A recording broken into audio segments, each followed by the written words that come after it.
Just gotta make sure I'm surrounded by yarn. Increase the likelihood. But now I'm also surrounded by cats. Cats highly motivated.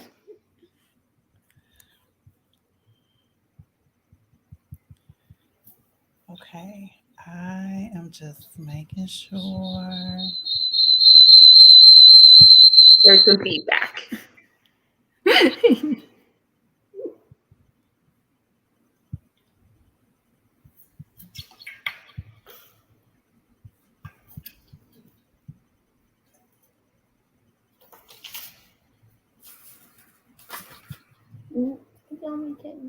Okay, what I was trying to do was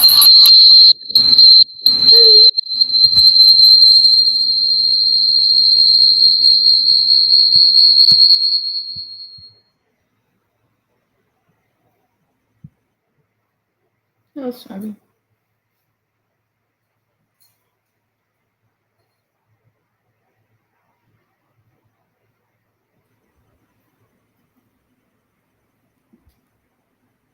can you hear me? I can hear you. Yep. Okay. That was so weird.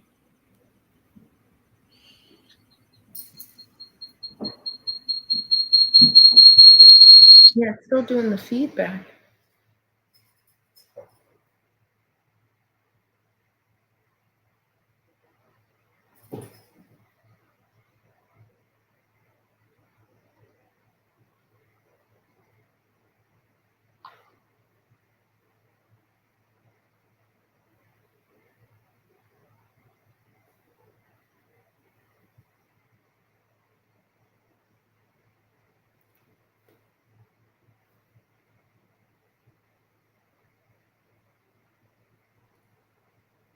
Can you hear me?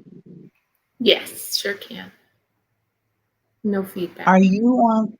Do you have a device open that has like Facebook or YouTube open? Playing? No. I was trying to see now if I could find the live, but it's not showing the yarn mission as being live. Yeah, because I didn't. I'm not Not yet. on your. I don't have access to Yarn Oh, Mission. right. Sorry. You said that. Let me go to yours. Like you would just need to go to the event and Yeah, I share didn't the see it event to your page, the right. link to your page. In the event, it didn't have like a clear live. Yeah, it's on my In the on my business page. it popped up.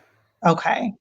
And Yeah. then I think why we're having feedback is because you have something open because I don't have anything happening different. I had my phone on, but I didn't have our live open. I can. I don't know. I don't know why we have feedback then because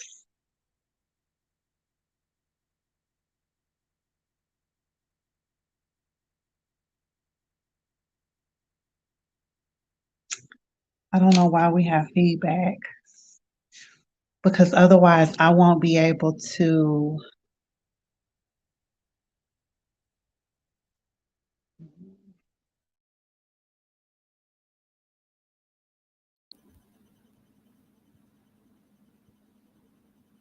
Can you hear me?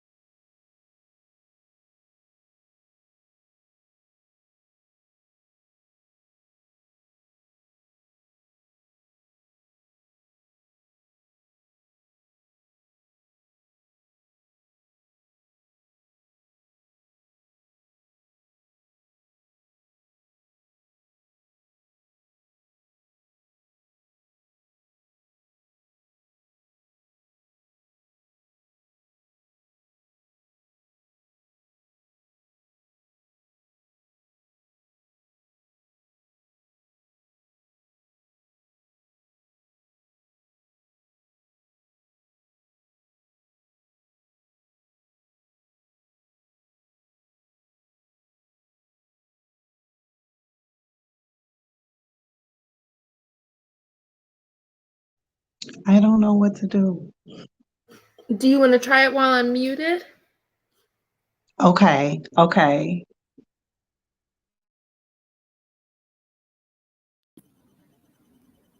Can you hear me?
Can you hear me?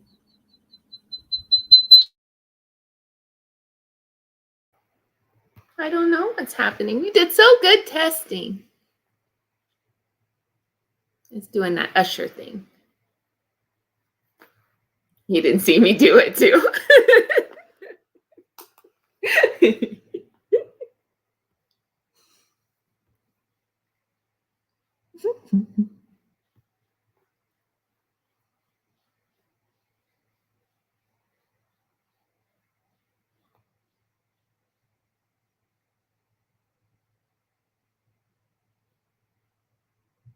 Yeah, because last time, from what I could see, you were muted, but the audio was not. I don't know if like volumes were somehow different. And did you bring out the iPad?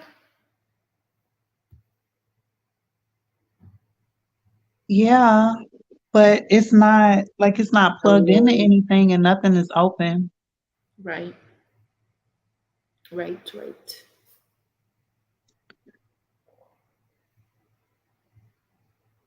I really don't know what to do. Um, You want to do a different StreamYard? I don't know why it would be doing it, but I like to close and restart.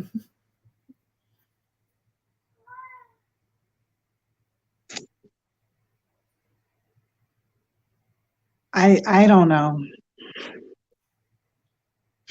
I don't know. Because like I said, I'm working off of my laptop, Hmm. so I just don't know like why like It's there getting isn't anything else open. Mm-hmm.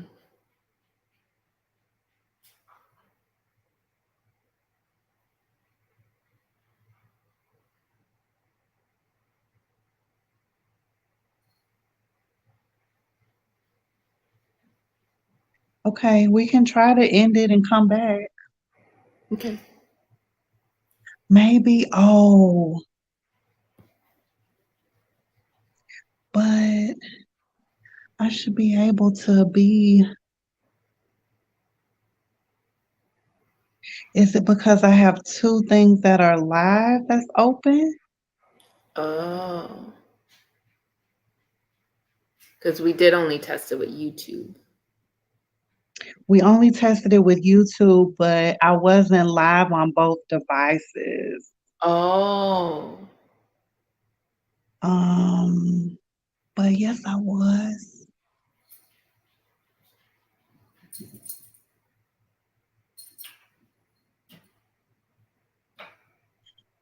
It's frustrating. Um,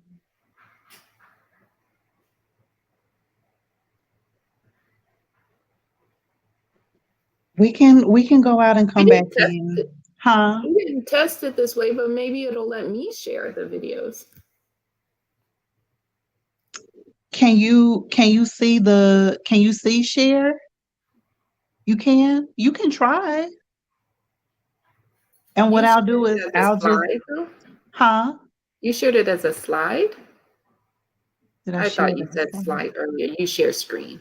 Yeah, you share screen and then you hit you do share screen,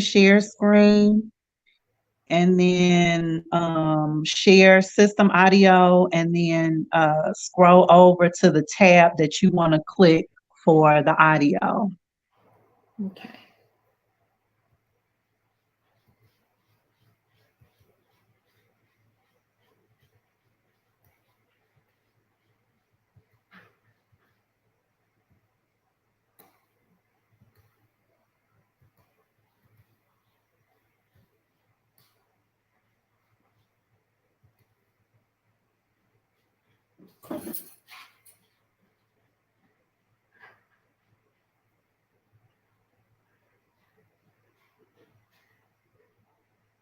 Oh, wait, sorry. Let me see if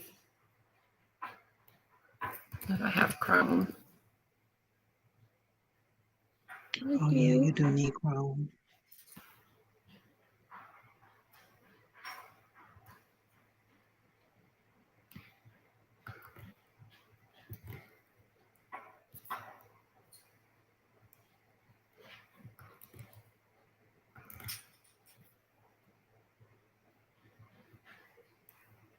Other things, the arguments that you make in your book is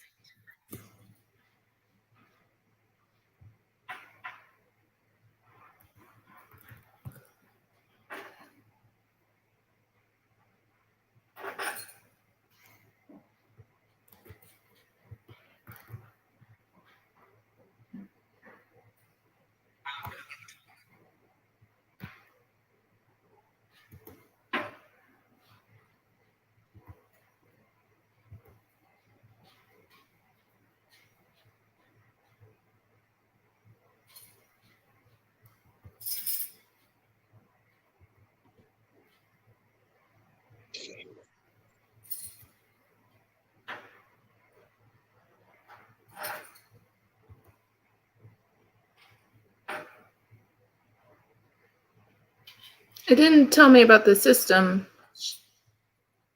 What I do you chose mean? like sound. It didn't say anything about sound.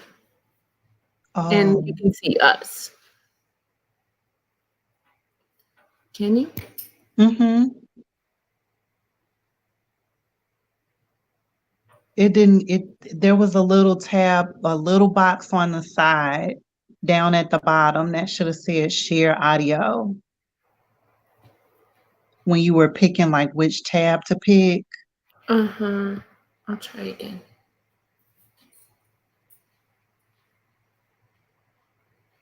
Maybe I have to. Okay, sorry, let me just try.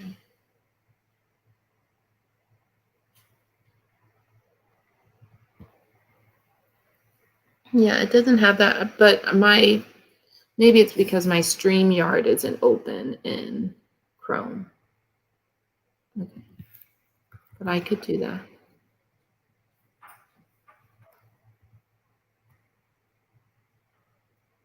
When you click on choose what to share, the box that says choose what to share, it should say something like entire screen window and then Microsoft or whatever tab at the top, across the top. And then to the left at the very bottom of that square, it should say like share audio. Oh, mine says mute website notifications. But it Oh, says you have to do it from Chrome, and I'm wondering if maybe because I didn't I thought if I opened the links in Chrome, maybe it would do it, but it seems not. But I'm just gonna come back through. I'll be right back.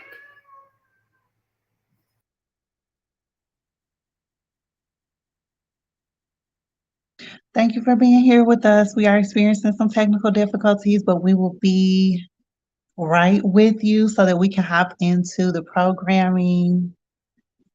Thank you for being patient with us.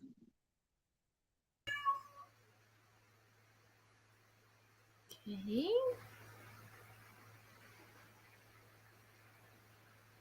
Yeah, now it has a different thing. Okay. Let me see. Oh, yeah, look at that.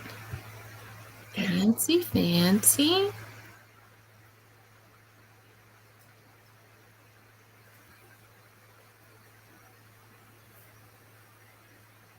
Oh, but sorry, let me try one more time.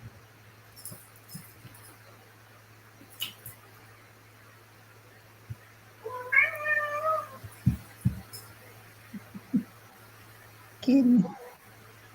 Right. Okay, if I share a tab, it'll let me do it, but then I just have to reshare it from tab to tab.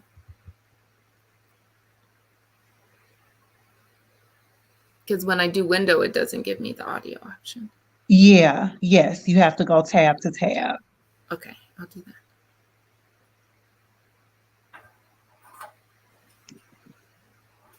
Well, cool. Should I go ahead and play? Oh, you're gonna. Well, let's see if it plays. Tradition and what work is happening Okay. right now. Okay, I heard it. Did you hear it? I can hear it on my computer, so I don't know what it looks like out there I in was the world. so confident. If there is somebody listening and watching us right now, if you could let us know in the comments if you heard the audio, that would be so helpful. Okay. Well, we're just gonna keep rolling. We're gonna roll like this is going the way it's supposed to go. Because I don't know. The only other thing that we could potentially do is maybe open up Facebook to see if it's going. Oh, I thank think you, there's so much Layla. for Black feminists to reclaim in socialism.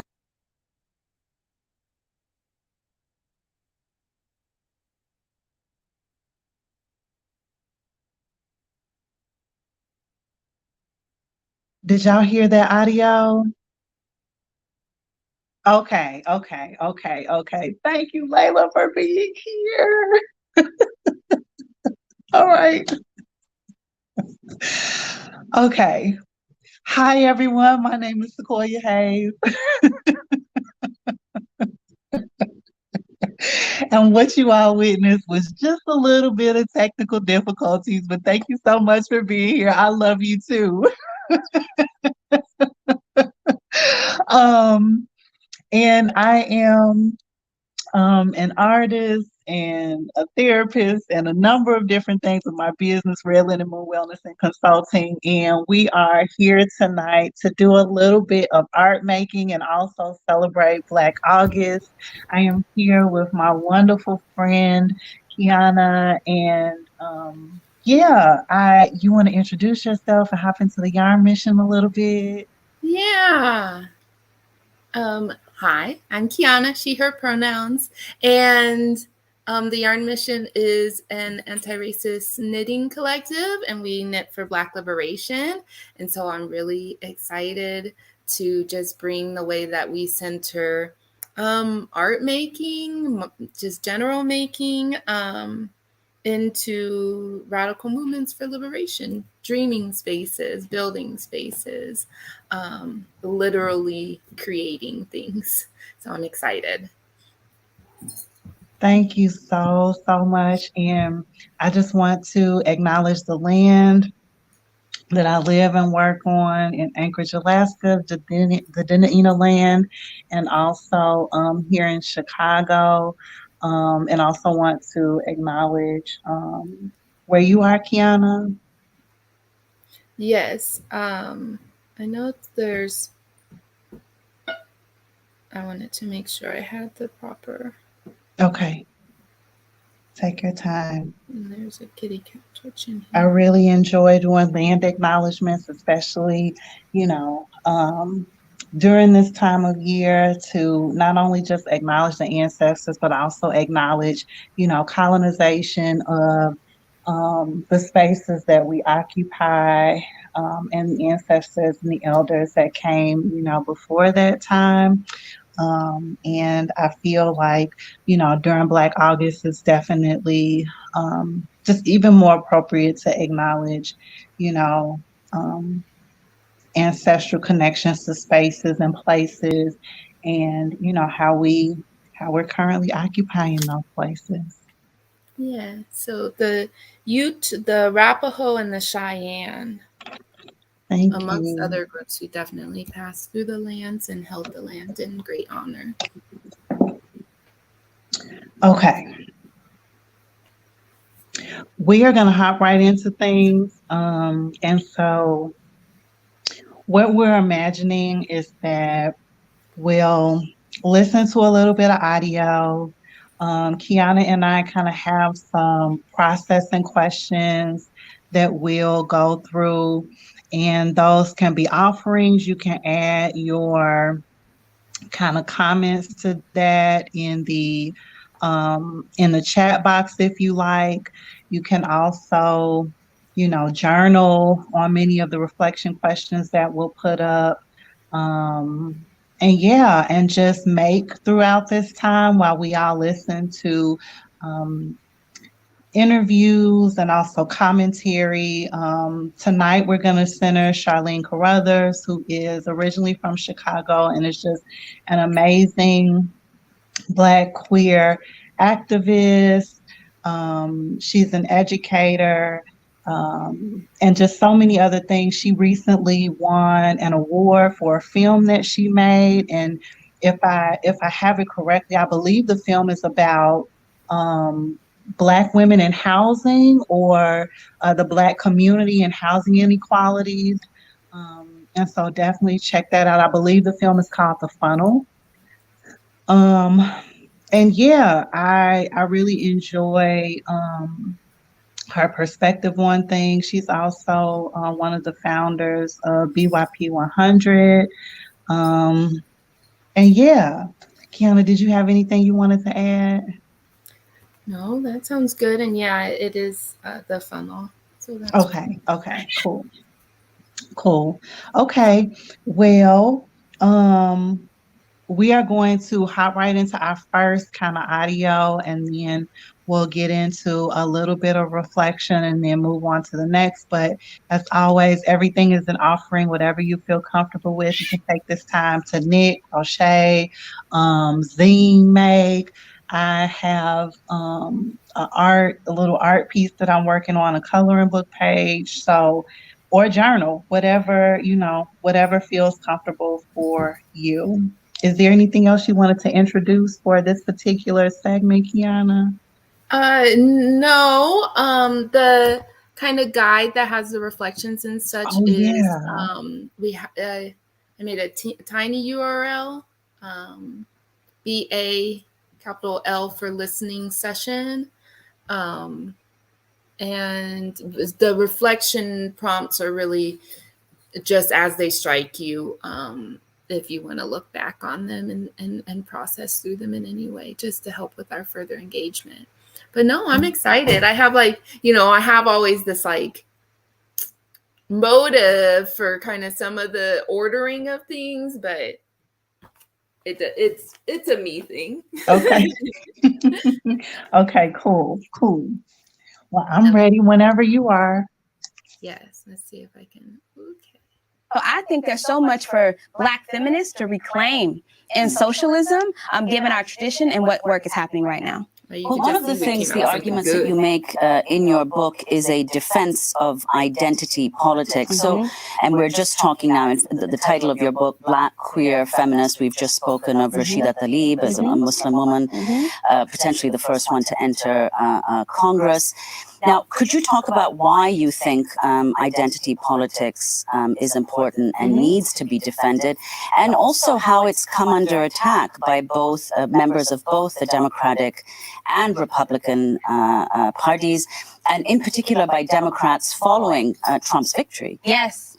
So in 2016, no less than 2 or 3 days or so, definitely less than a week after 45's victory and Hillary Clinton's defeat, there were articles by various liberals who once supported identity politics saying that identity politics were the reason why Hillary Clinton lost the election. They didn't point to all the other things that actually were in play here, but blaming identity politics. What they missed in 2016 and what people continue to miss is that identity politics are older than this country, and that white men, particularly slaveholders, other property owners, the Ku Klux Klan have always engaged in identity politics. The identity politics is when people connect their lived experiences, who they are, how they identify, to their values and the actions they take out in the world. And so white men have done that for centuries. Now, when we do it, when Black folks do it, brown folks do it, migrants, immigrants do it, LGBTQ folks do it, it's a problem. And so the identity politics that I work through are those that the Combahee River Collective talked about in 1977, which was a collective of Black feminists, including Black lesbians. And they talked about the place that they organized from. The best place for them to organize from was out of their own experiences and out of their identity. And they didn't stop short of saying, because I identify as this, I'm automatically radical. No, identity isn't enough. The politics, what are your values? What are the actions that you take to live out your values in the world? Those two combined, when they're grounded in, for me, radical Black feminism and also these radical Black LGBTQ movements and various movements across the world, those are the kind of identity politics that I believe in, not ones that actually seek to restrict the freedoms and the dignity of other people, but ones that actually give us more room and expand how we understand what it means to be a human being with our dignity. Charlene Carruthers, one of the commitments you ask organizers to make is to combat liberalism through principled struggle. Yes. What is liberalism? Yes. What kind of world are you trying to create? So when I talk about combating liberalism through principled struggle, it's a combination. Again, I said this book is going to get me all kinds of trouble. Some of the stuff that I talk about, it comes from the Little Red Book from Mao Zedong, and talking about how in our movements that we oftentimes let things slide because someone is a friend, or we know something wrong is happening. We know that this thing is not the right thing, and we're silent. We don't say something. And when sometimes the principal struggle piece, which I also get from Antanya Lee, is one about when we struggle, when we have conflict, are we honest with each other? Are we straightforward? Are we direct? Do I pick up the phone and call you or the person who I know, a person that I know you're accountable to, right? Or do I just get on social media and say what I'm going to say, but we never have a direct conversation, or I never have a direct conversation with someone who you're accountable to because I don't feel safe talking to you in this moment. And so it's about how we show up, because I always go back to, and I talk about it in the book, I believe it was 1969, when two members of the Black Panther Party, Bunchy Carter and John Huggins, were shot and killed during a meeting after the COINTELPRO actually incited conflict between the two. Yeah, the FBI's counterintelligence program. The FBI's counterintelligence program sent letters to the U.S. organization and the Black Panther Party saying that the respective organization was going to assassinate someone from the other organization. And they were, so each one thought the other was going to assassinate him. These were rumors. And unchecked rumors can lead to death. They can lead to death. And it's that serious, right? And they should still be here. That doesn't mean that organizations can't have conflict or disagreements. Well, explain what happened in that case. So in that case, when they died, that they both died. Yeah, they both died. And they were shot and killed in a meeting between the two organizations after this rumor had been spread by the federal government, by the FBI. And I don't want it to get to that state in our movement today. I don't want it to get to that point where someone actually loses their life. Someone's life is taken because we're not engaged in principled struggle with each other. And I'm not perfect. I want to be real clear. I'm not on some high horse, some person who always shows up principally in all situations.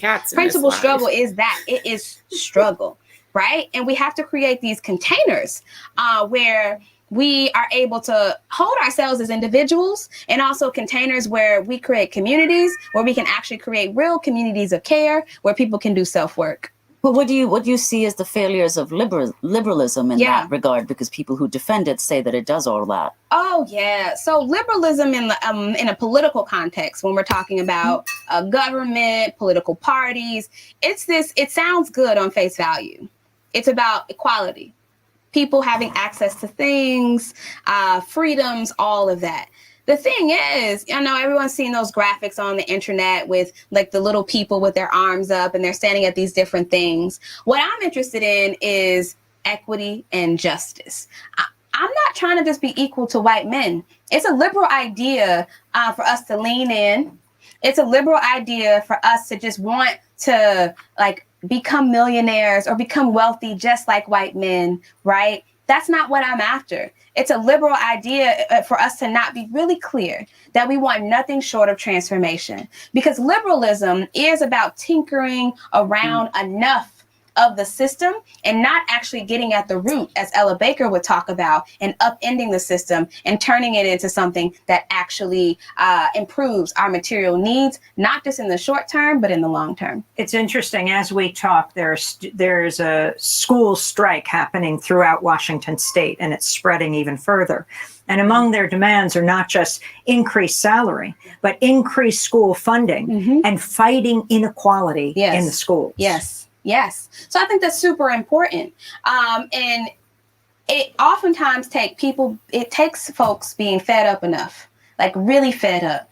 Something has to tip the scale for folks to take action and make demands that are bold demands, because our opponents are not afraid to make bold demands.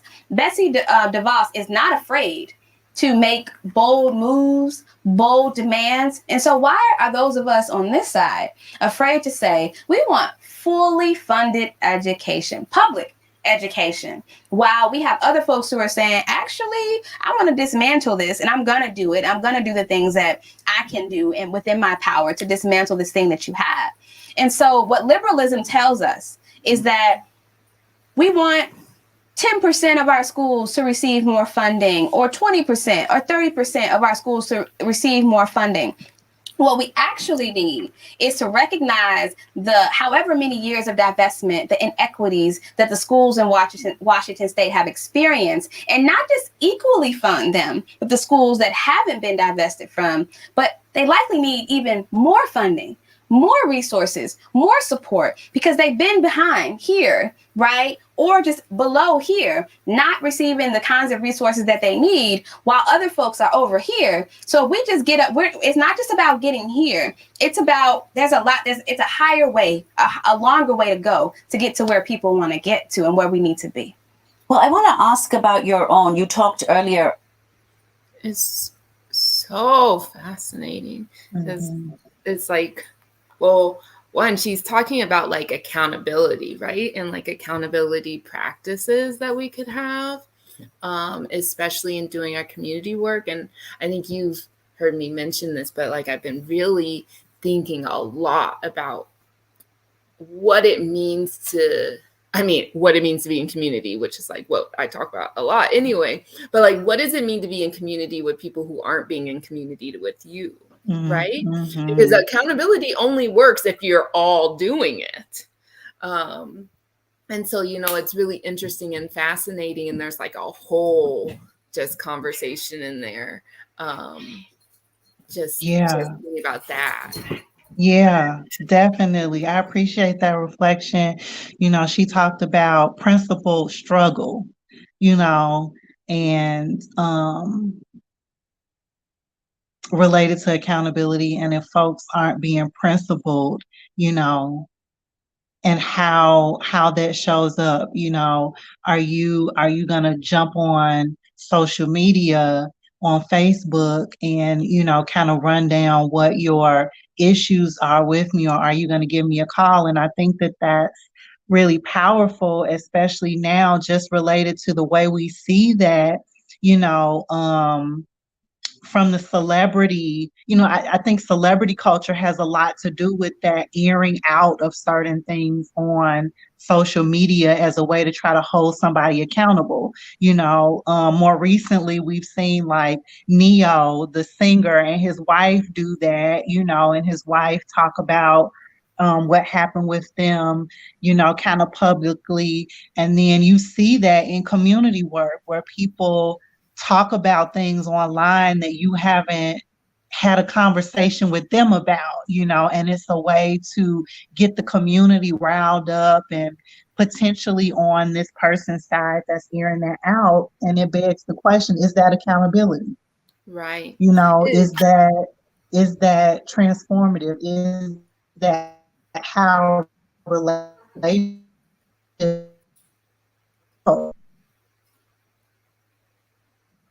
Right. It's like, It's a lot.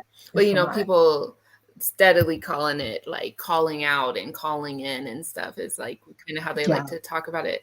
But we don't get to talk about, I'm currently in a big place where we're just not doing like power analyses. We're not talking about power in relation to stuff. And so then we're talking about these like different accountability practices without context, right? Like we're not talking about the ways that power imbalance can influence how someone would then approach conflict or harm, right? Like whatever level.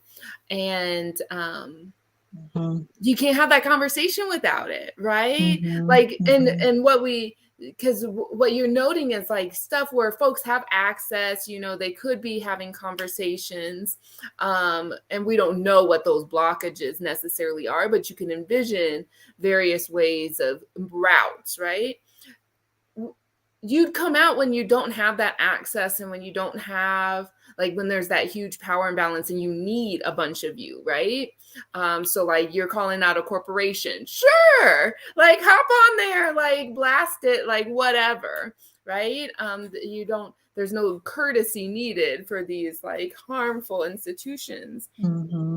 But because we don't have those conversations, we sometimes really like skip elements of accountability, but still name it that, right? Like still call it that, without doing the kind of grimy hard work of like, you're gonna still be in community. What does it look like to move through then in that way, right? Like you're still like do you actually want this person not in the space at all? Like you can't see any way through. Or do you not want this person in your space right now? How do you like, what ways can we communicate about this in our spaces? And it's big. It's so big. It's super big. It's super big. I'll add this last point and then we can hop into the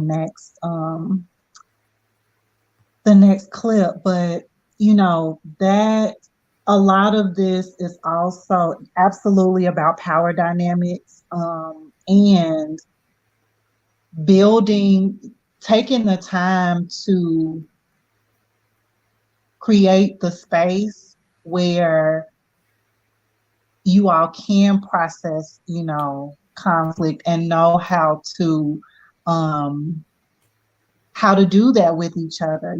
Urgency pushes us to move forward and move through and get to, whatever the goal of the group is or the collective or whatever is bringing you all together, but really putting in the time to set up the processes that will be supportive when conflict happens, because to go into a situation thinking that conflict is not going to happen is just a recipe for something to just blow up, because it's absolutely going to happen. And so really slowing down and valuing the people that you have in community, in the collective, in the community, like whatever it is, enough to say, no, this is important. Our relationship building is a part of the work.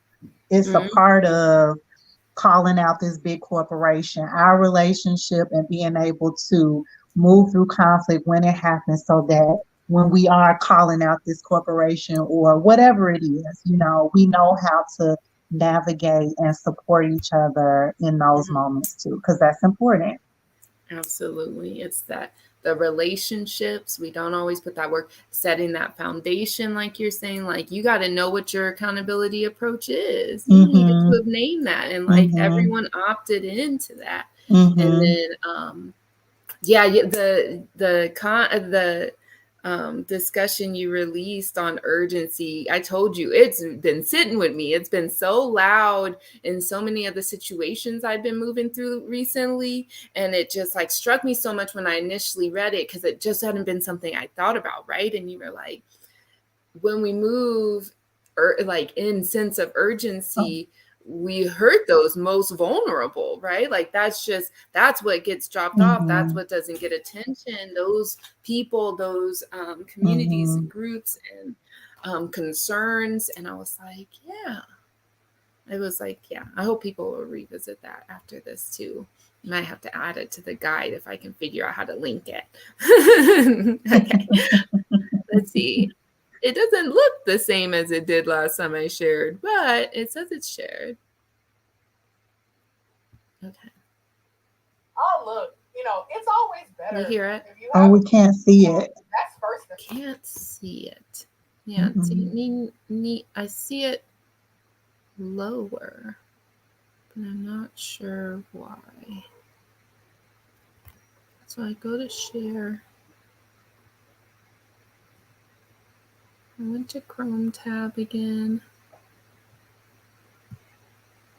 It's showing me a preview, but it's putting it like in my guest spot instead of up in our main spot for some reason.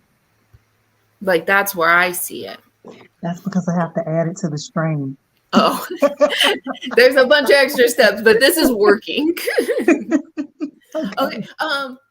Sequoia introduced me to this series, which is it's rerouted through the Smithsonian, the Museum of American History, National Museum of American History, and they're just rerouted into Black feminism and talk about it in different elements and bring in a variety of voices, and it's good. It's so good.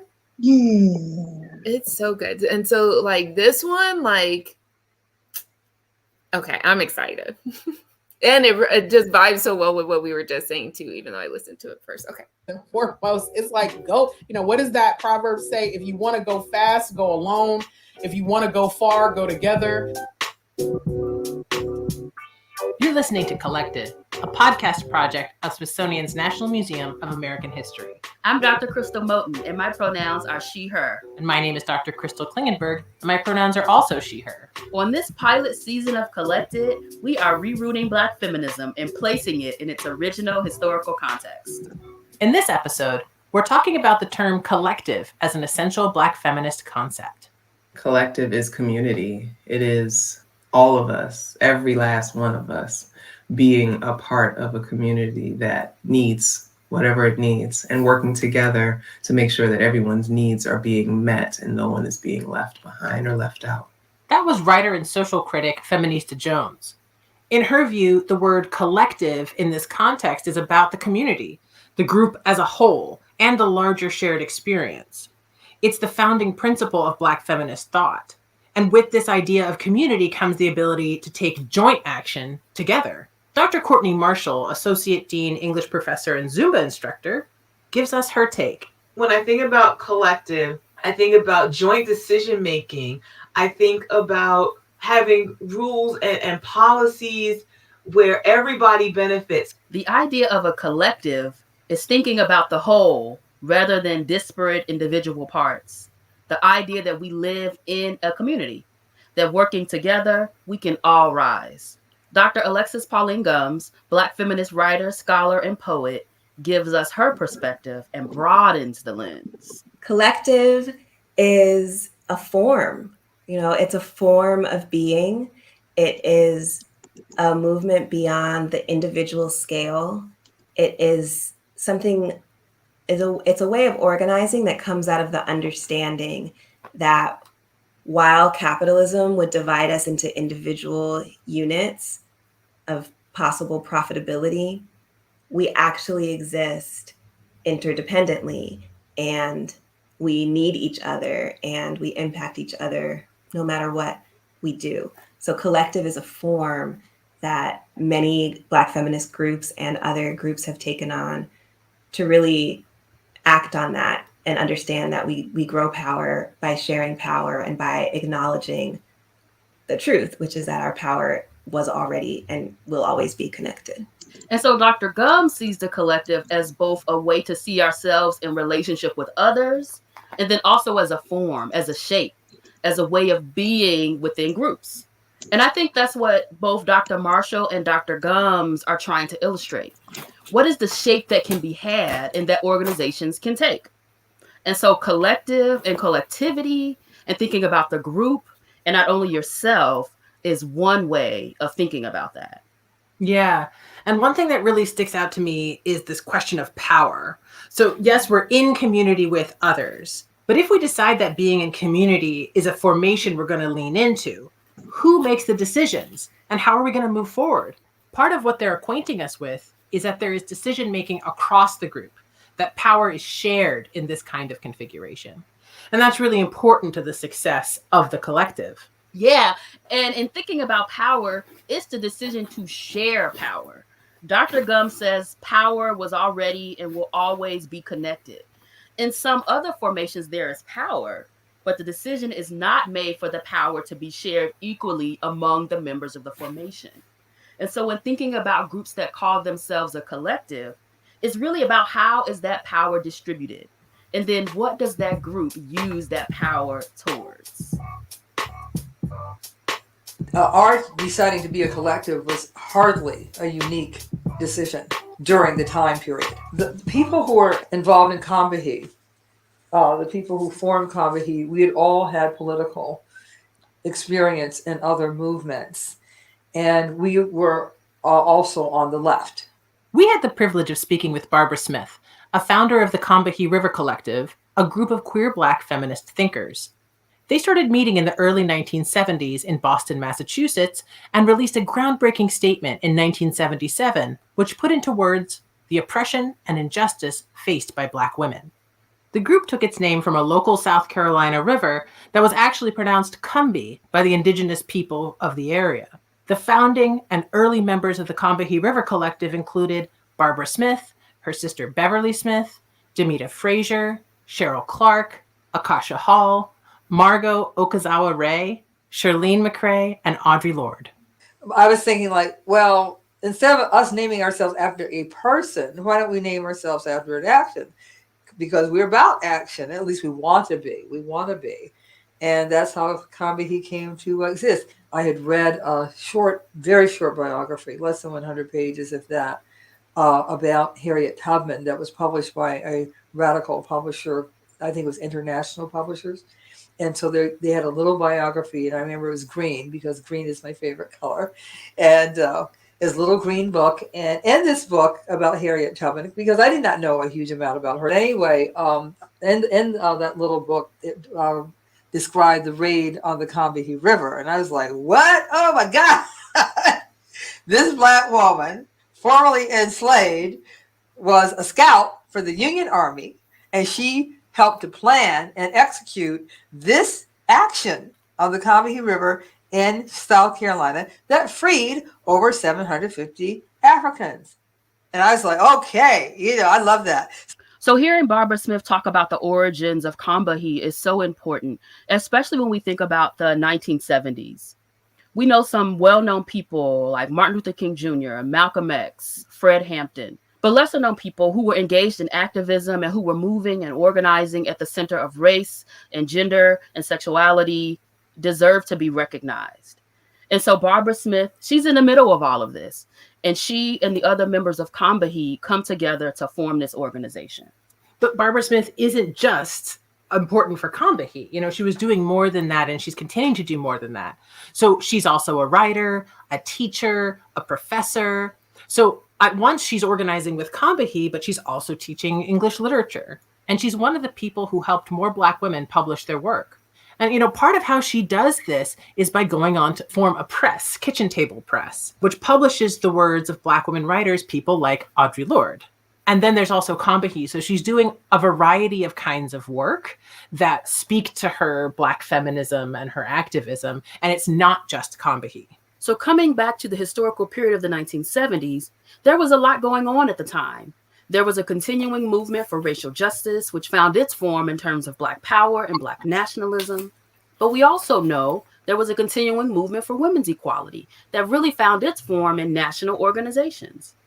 There were so many groups working and engaged in struggles around racial equality, women's liberation, and the fight for gay and queer rights. And some of these groups, members of the Combahee River Collective, were already involved in. They were already organizing, and they joined together to create change in these very important areas. So this was a particularly fertile time for the development of this kind of organization on the left. Right. But even in this environment of so much activism happening, speaking up and out could really result in physical violence. And so many people were active, but it was also tremendously dangerous to be out and active, fighting for Black equality, gay rights, gender justice, or whichever cause you found yourself involved in. And the women of Combahee took a stand. Here's Barbara Smith again. What do you think it was like to be out as a Black lesbian less than a decade after Stonewall and to be political? Oh, it was not fun. It was not fun. It was fun internally for us because we had found our community. We did things that kept our spirits alive and that nurtured our souls. So we had been involved, one of our members, Demeter Frazier, had been involved with the Panthers in Chicago. I was involved in the civil rights movement. You know, there were a variety of organizations that were working towards some kind of civil rights or social change at the moment that Combahee comes together. But why did the founders of Combahee feel the need for another organization? I mean, they were already participating in these other groups. That's true, but they needed an organization that met their needs. Some civil rights and Black power organizations were sexist to women members. Women's rights organizations were an option, but they silenced Black women's voices. And there were other Black women's organizations at the time, but as lesbians, the early members of Combahee faced rejection there as well.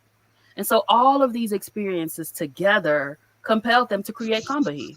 In talking with Smith about the origin of Combahee, she recalled that the structure of the Student Nonviolent Coordinating Committee, SNCC, served as a model for the new organization. SNCC was one of the most important civil rights organizations of the 1960s, and it was led by youth. It was a perfect example of an organization that was democratic and not top down. At least it had that ethos. And even though it had executive directors and staff, etc., they were a grassroots organization. And they took that model and folded it into Combahee's structure. We also talked to Dr. Keeanga-Yamahtta Taylor, professor in the Department of African American Studies at Princeton University and author of How We Get Free, an oral history of the Combahee River Collective, which was published on the 40th anniversary of the collective's statement. I think that they wanted to model something different, that they wanted to model what we today call horizontalism, right? Where there is a kind of mutual agreement that the organization is collectively possessed and we make decisions on the basis of consensus. We function without hierarchy and that we all take responsibility for the practices and for the guidance and direction of the movement. Collaborative decision-making that centered the needs of the community was a critical element that made the collective a strong political formation. Dr. Taylor spoke about the significance of the collective in a broader political sense and what that structure said about Black feminist politics. But what, to me, systematically might be to overstate it, but that is regularly left out of this kind of celebration of Combahee is not only were these women anti-capitalist, but they were socialist. And they said forthrightly, we are socialists. Combahee members identified as socialist in opposition to capitalism. In capitalism, private ownership of resources and the means of production is the norm. In socialism, public ownership and resources and the means of production is the norm.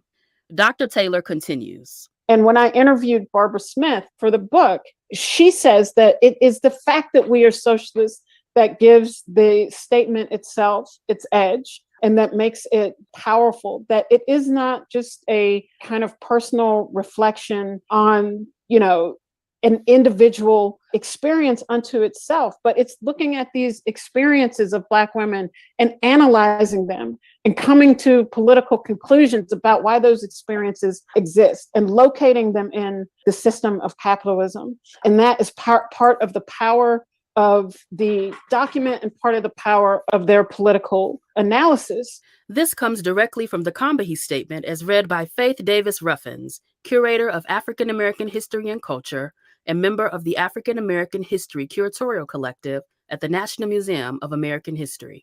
We are socialists because we believe that work must be organized for the collective benefit of those who do the work and create the products, and not for the profit of the bosses. Material resources must be equally distributed among those who create these resources. Members of the collective were socialists. In their understanding of socialism, material resources should be equally distributed among those who created those resources, the workers. It's important to consider how that influenced and affected their overall politics. And it brings to light that this really was about what Black women were experiencing materially, what they were experiencing financially, and what they were experiencing in the job market. That's right. That's right. And so what Dr. Taylor is illuminating is that we can't take one part of the collective and leave the others. When we're trying to understand what causes them to form themselves and what they're speaking out against, it's not just gender injustice, it's not just racial injustice, but it's the injustice they felt at the intersection of their race, class, gender, and sexuality. I think it's worth noting that there continues to be this tension between feminism and capitalism, right? So that this like excessive consumption and attainment of massive wealth by a few, like these are signals of contemporary success for Black women and femmes in capitalism. And we see, in some of the kind of like girl boss mentality, right? We see Black women succeeding, we see Black women in power, we see Black women doing things that their ancestors, their foremothers could never have even conceived. But simultaneously, that success has not resulted in the liberation of all Black women, which is the goal of Black feminism, right? So here we see this tension between, what does it mean to be a feminist today, and how does that line up against critiques of capitalism, or does it? I mean, there's this sense that, being a billionaire, that could be a problem, right? Yes, there's representation in terms of wealth and Black women attaining those signs and signatures of wealth, but there still remains that there are a vast number of Black women, right, who are impoverished, who don't have access to education, who are struggling for reproductive autonomy and justice, right? And so it's the question arises, can you be a Black feminist and a billionaire, right? What? I was like, oh, get him. So I had to just a little pause. It was like the conversations that I just really want to be having. Whew, Black capitalism has been loud lately. While I was listening to that one and kind of revisiting the first time that I had listened to that, I was just thinking about how have a lot of these themes like influenced the art, that I do, and just my creative process really. Like how does this influence, inform, impact my creative process, and it's always thinking about or it's always kind of centering, if you will, like we were just talking about, that resistance to urgency, because in the second one, what I feel like a lot of this, what is the collective, is really centered around like, what's my purpose, what's my mission, and how can I be in spaces with folks and imagine that together. How can we, as they say, build the plane as we're flying and not harm each other? Mm-hmm. And I think, you know, capitalism gets into that. Ooh, it does. It Mm-hmm. just so, it very much does. One of the things I really love is I've been thinking about, you know, so I deal in like abolition a lot, right? Like talking about those things. Mm-hmm. And for abolition and kind of like any anti-capitalism, people are just like, oh, well, what's pragmatic and what makes sense? And, you know, as if there hasn't been like a huge history of people talking about these things and huge frameworks, right? Like you just got socialism, right? And we get to see it in cooperative economics and communal thriving and surviving and stuff. But like there's all kinds of things that people overlook just to be able to like stick with the status quo kind of thing. Mm-hmm. And so like it's so interesting. And I guess, you know, it's kind of like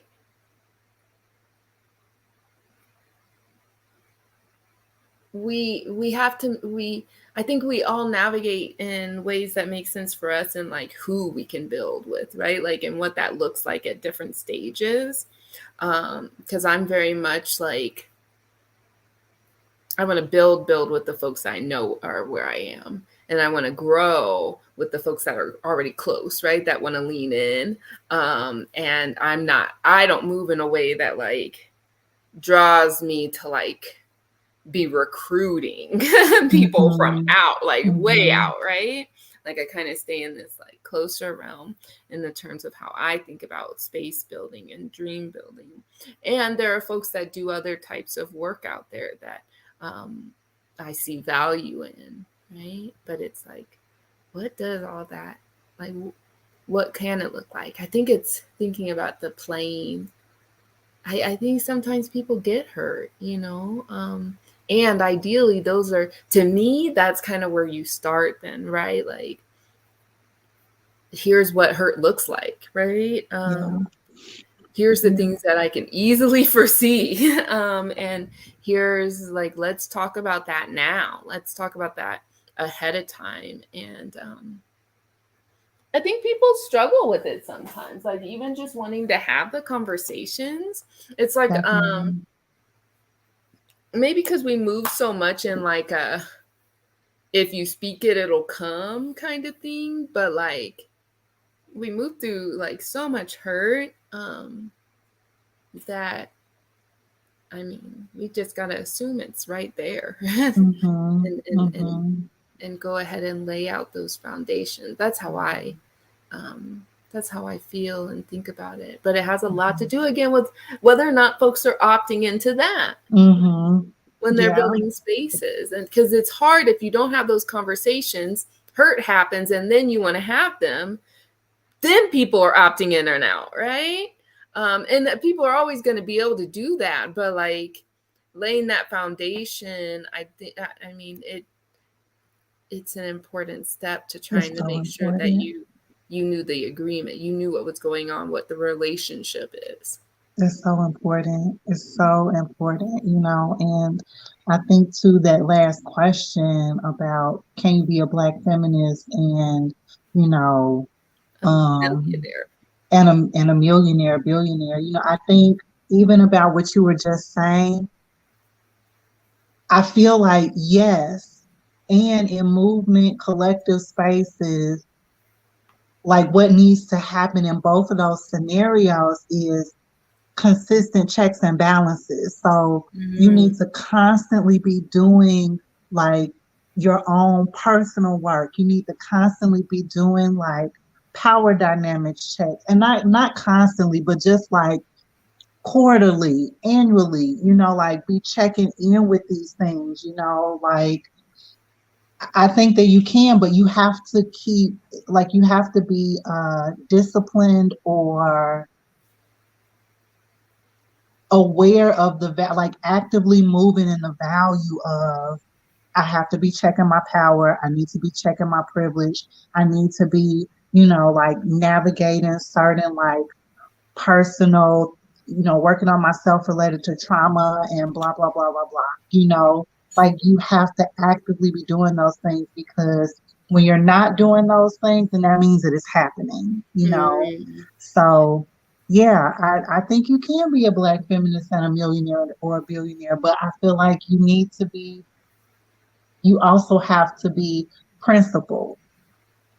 The accumulation of wealth is hard for me. It is like, it's hard for me to envision a path to having that wealth that didn't include you kind of choosing the wealth, right?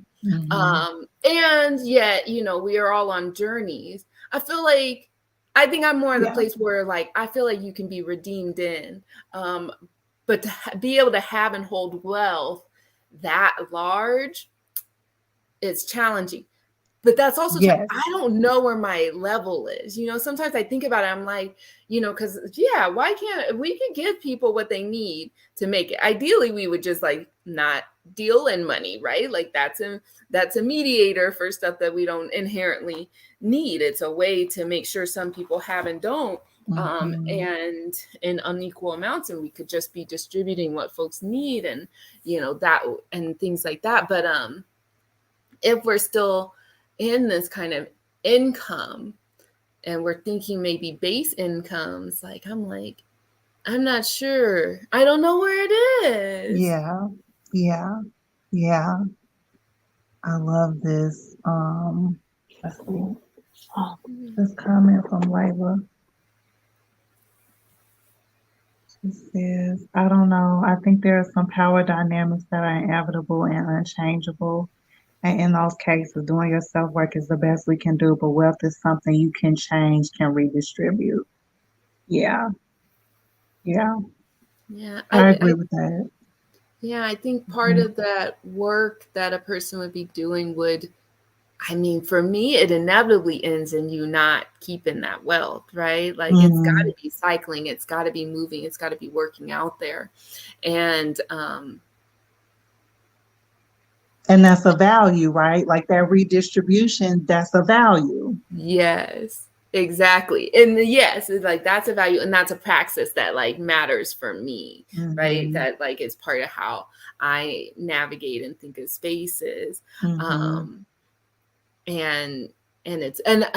So I didn't include it was in the first episode of the series, I think, in someone who was maybe Paris with Black Feminist Futures was named Black Feminisms, right? Because really there's like, just like everything, it's expensive. There's lots of us. We have lots of approaches and thoughts. I do think that the power dynamics are intimately related to the accumulation of wealth, and that's like, you can't win capitalism and then, you know, be willing to like kind of you tie in. But spoiler, I feel this way about like government politics pretty strongly too. But it's that, it's so interesting. And yet,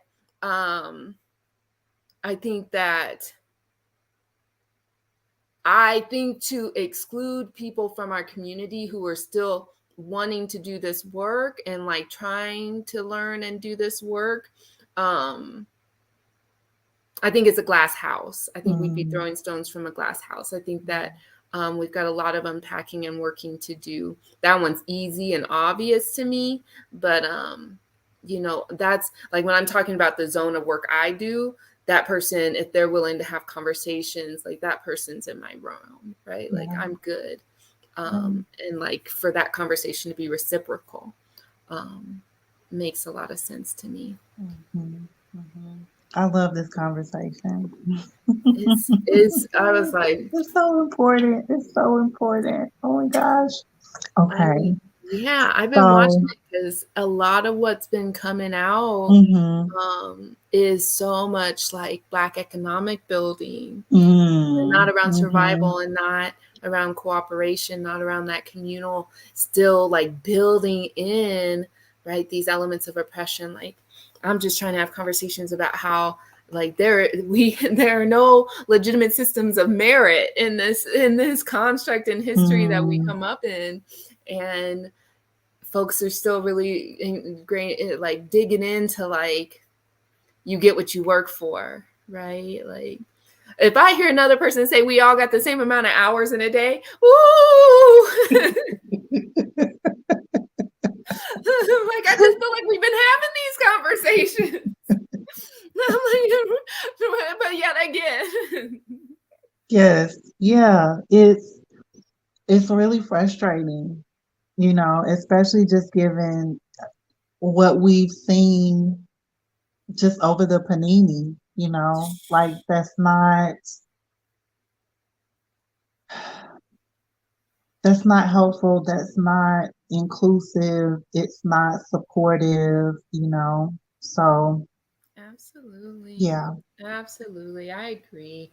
It's just Mhm. it's good to be able to speak on it, and Mhm. it's and at this interesting place where like, you know, things are shifting, mostly like policies and practices, less so behaviors and actual risk, but things are shifting, and you when Charlene is saying that we like over here doing in this area, and I think we do make a lot of bold demands. I think we do dream big, but I think that those who tend to represent us, especially when we're thinking about politics, they're not where we are, right? Their big dreams are not our big dreams. And to be able to make it through these realms, you've been able to like temper and pace, right?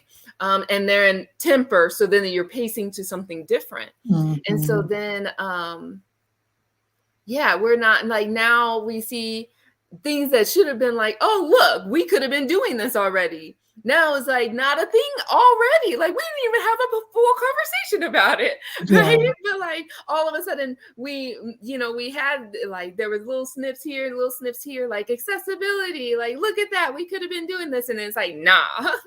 Right? I'm like, okay, guess we'll just keep on, Yeah. keep on keeping on, I guess. Oh, it's It's a wild. lot. It's a lot, you know, and I feel like that all ties back into urgency, you know,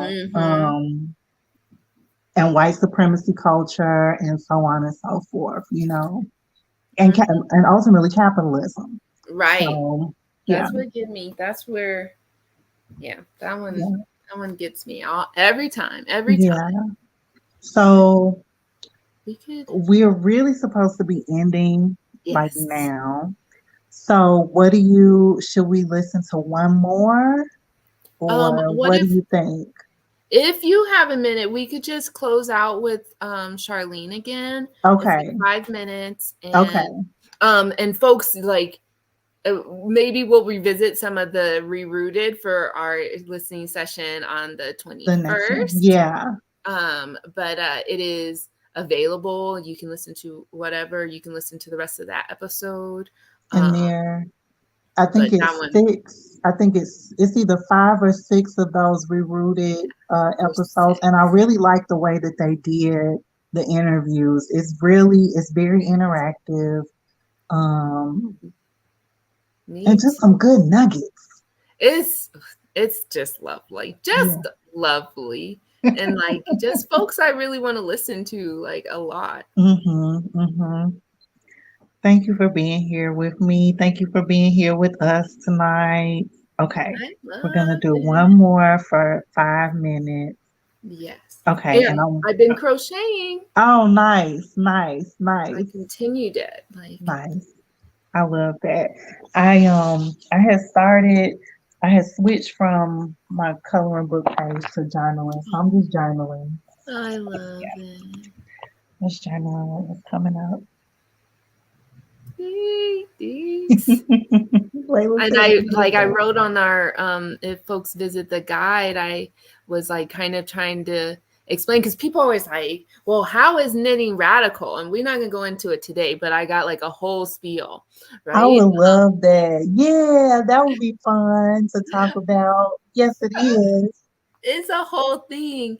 And you'll have to add it to the sharing again. Okay. But the ways that we channel our art in spaces, like, it's always there. And what I was writing is that sometimes it's something that we do intentionally, right? Like I might choose different colors or different textures, but it also just like little choices that you make or little things that your body does. So like when you're knitting, you got a natural tension, and crocheting, right? Brush strokes, if we're thinking about painting and stuff, and maybe pressure when you're thinking about ink and marker work, which I guess is ink work, whatever. But those things you might not always be conscious about, but they're reflective of what you're moving through in that moment.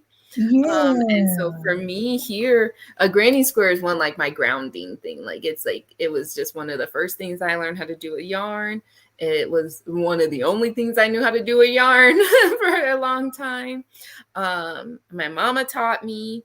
And so I can see the influence and why I chose something that feels so much like home to me for this space. But then I also specifically did it in a way that reflected how I learned it in the beginning, which I don't always do anymore. I love that. I love that. Thank you so much for sharing that. I greatly appreciate that. While you were talking, I was just thinking about just even how I got connected with the Yarn Mission, and how much like our friendship and you inviting me to Knit in Circle, and you just sending me knitting and crocheting care packages and stuff like that, how much that helped me during a really, really hard time in my life. So I'm super grateful for you. And at some point we definitely need to share. I would love to hear more about, your perspective on radical knitting, and then also just how much I greatly appreciate the Yarn Mission. Everybody, from Knit in Circle and everything, like so grateful. Thank you. Love it. Love you. Okay. So happy. Here we go. Okay. About identity politics and how part of that is using your lived experience to inform your politics and your work. So could you say a little bit about your own lived experience growing up in Chicago, of course? I mean, you talk about this identity, Black queer feminist, but how did that come about in the context of growing up in Chicago? And then we also want to ask you, of course, the other person who grew up in Chicago is President Obama, your assessment of him. Yes. So I grew up on the south side of Chicago in the back of the yards neighborhood. And my parents are the children of Black women who migrated from Mississippi. And so from the way I talk to the way I understand food and so many like ways of being are what has come up with, millions of Black people who migrated from the South during the Great Migration, and from the people who stayed, the people who didn't migrate. And so for me, for a very long time, I was clear in my consciousness. Where did your parents come from? Oh, Chicago. But my grandparents migrated from Mississippi. And so for years, I was super conscious of being Black. When I went to college, I went to a predominantly white institution, and I knew about being Black. And obviously, I knew I was a woman. But it was later in college where I was actually introduced to feminism. And I didn't meet my first out Black feminist, Dr. Venus Evans Winters, until I was a senior in college. And so I didn't read Black feminist texts really, at least not knowingly when I was in college. It was through movement that I really came into feminism, and specifically radical Black feminism. I read a lot, but I never feel as well read as other people do. I never feel that way. I feel like I'm behind, and there are entire books that people would, I don't know, burn me at the stake for because I haven't read it. I haven't read them. I don't know that stuff. And so, and then my queerness, right? I think Black people are inherently queer, frankly. I think Black folks are queer in a sense that we're different. We make things different. We're expansive. We don't fit into one simple box, like one single thing. We're super, we have multitudes. We're very diverse. And then you have queer as like a sexual identity, right? A sexual orientation identity. And so for me, as I continue to grow in my own queerness politically, as some people think, and then also when it comes to like how I relate to people, it is political for me. It is a part of my politics. Like, I remember, like I was alive. I wasn't alive, but you know, there was a whole wave when lesbianism was a politic. Like women loving women, or I'm a lesbian because this is my particular politic. And so, you know, I have a partner. She's a woman, and she's also an organizer. And so, like, who we love, how we We've love. also interviewed her on Democracy Now! Mary Hooks. Mary Hooks from Southerners on New Ground.